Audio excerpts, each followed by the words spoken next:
तो दोस्तों स्वागत है आप सभी का BNN न्यूज के एक बिल्कुल ही नए एपिसोड के अंदर, जहां पर सिर्फ एक ही वीडियो के अंदर हम पूरे हफ्ते की सारी लेटेस्ट न्यूज को जानते हैं। सो इसीलिए आप भी इस वीडियो को पूरे अंत तक जरूर देखना ताकि आपसे कोई भी खबर मिस ना हो। लेकिन वीडियो स्टार्ट करने से पहले मैं आपको बता दूं कि अगर आप में से किसी ने भी अभी तक हमारे चैनल को सब्सक्राइब नहीं कर रखा है तो आप जल्दी से हमारे चैनल को सब्सक्राइब कर लीजिए एंड सब्सक्राइब बटन के बगल के बेल आइकन को भी ऑल पर सेट कर लीजिए ताकि जैसे हमारे चैनल पर कोई भी लेटेस्ट वीडियो अपलोड हो वैसे आप उस वीडियो को सबसे पहले देख सके। बाकी आपको वीडियो पसंद आती है तो वीडियो को लाइक जरूर करना और कमेंट्स के अंदर BNN न्यूज जरूर लिखना। आपके लाइक्स और कमेंट्स हमें बहुत मोटिवेशन देते हैं, इसीलिए आप लाइक और कमेंट जरूर करना। तो आइए अब हम बिना किसी देरी के आज की इस कमाल की वीडियो को स्टार्ट करते हैं।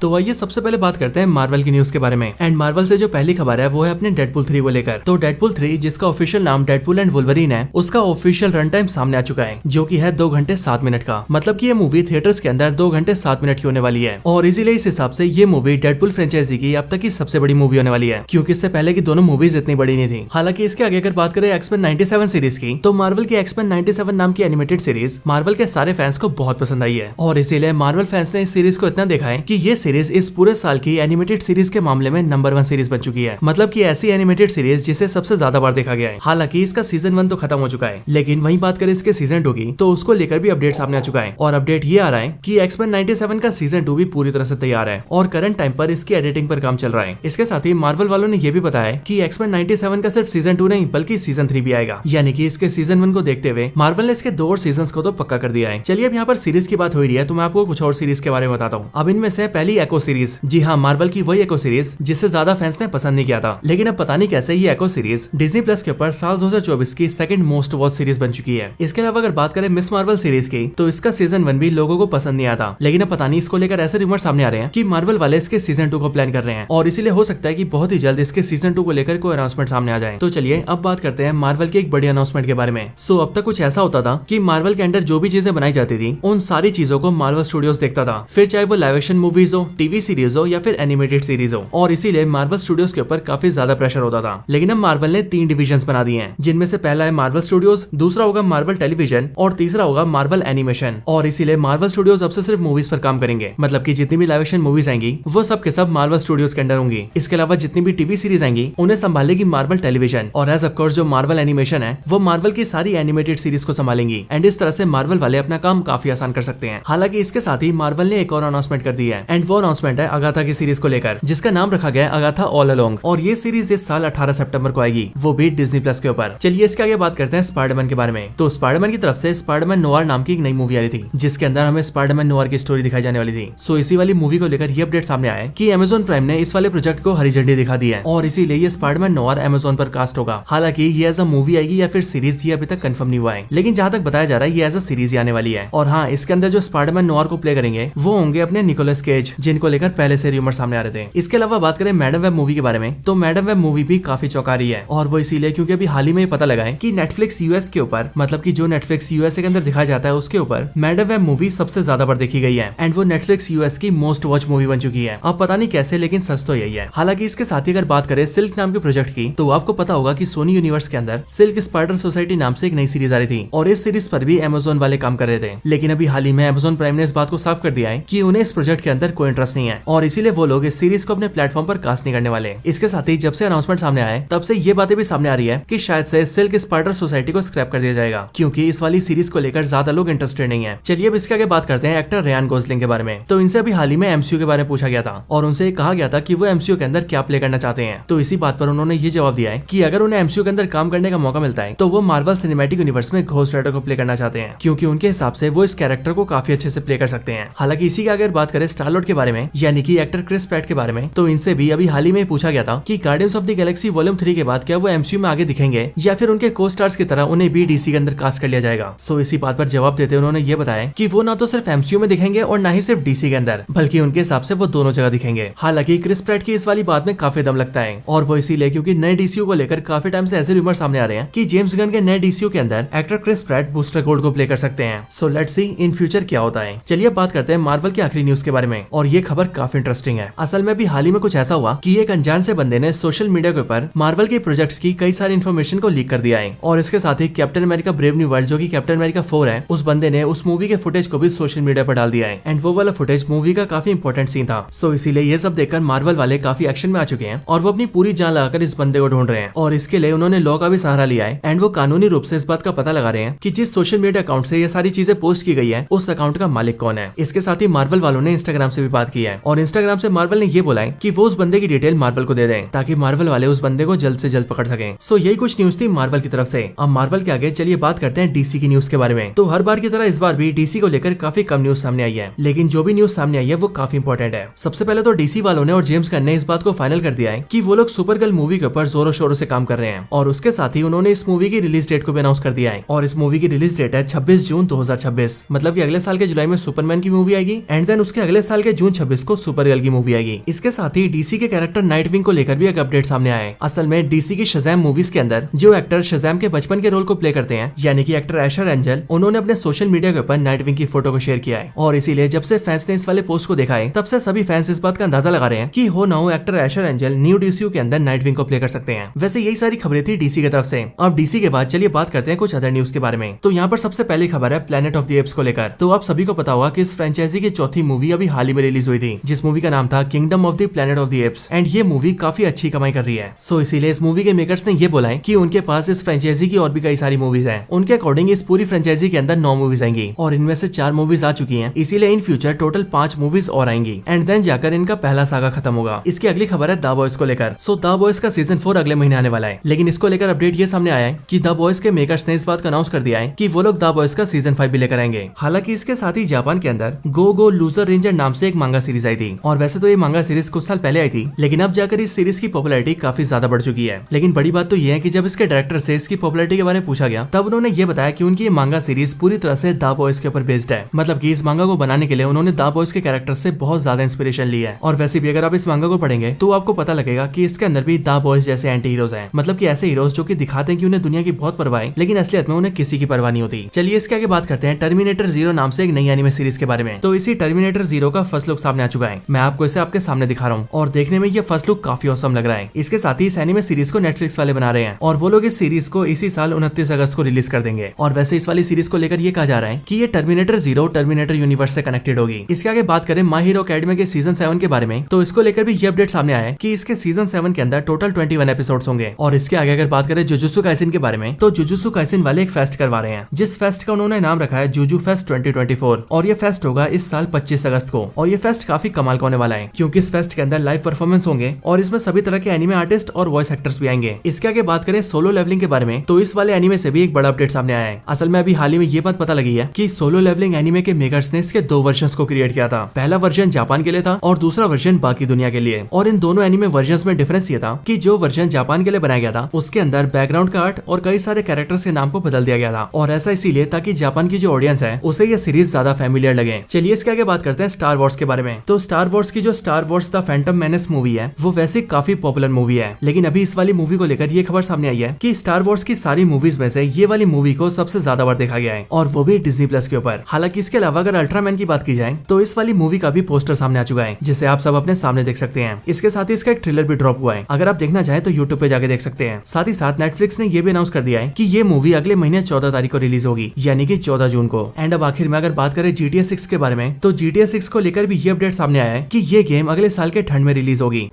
तो दोस्तों यही थी वीडियो इस हफ्ते की न्यूज के ऊपर। आप सभी को वीडियो कैसी लगी मुझे कमेंट्स के अंदर जरूर बताएं और अगर आप सभी का कोई और रिकमेंडेशन हो तो आप वो भी मुझे कमेंट्स के अंदर बता सकते हैं। बाकी अगर आपको वीडियो पसंद आई हो तो आप इसे लाइक जरूर करना, चैनल को अभी तक सब्सक्राइब नहीं किया तो अभी कभी सब्सक्राइब कर लेना और वीडियो अगर ज्यादा पसंद आई हो तो वीडियो को शेयर भी कर देना। तो बस आज की इस वीडियो में इतना ही। मैं मिलता हूँ आपसे ऐसी किसी और बेहतरीन वीडियो में, तब तक के लिए गुड बाय।